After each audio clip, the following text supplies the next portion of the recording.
Kangkong, pero laing. Pwede kaya? Try natin, pare. Walang mantika. Higyan natin ng batok ng baboy, tapos yun yung pagmantikain natin. Pwede rin na malyempo, pero mas okay sa akin ang batok, pare. Patis, para magtubig. Pag brown na, yung baboy yung ganyan. Luya, pare. Marami ako magluya talaga sa laing. Bawang, damihan din natin. Gabi.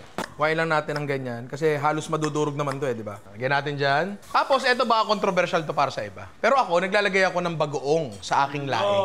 Bagoong alamang. Lagyan natin dyan. Yung iba, pangalawang piga ang nilalagay. Hindi ako nagpapakuha ng pangalawang gata Yan, lagyan natin ng gata. 3 gata yung nilagay ko dito. Dahon ng kangkong, labahita. Ano to? Isang klase ng tuyong isda na mabango, masarap, tsaka malinis. Kasi, laba.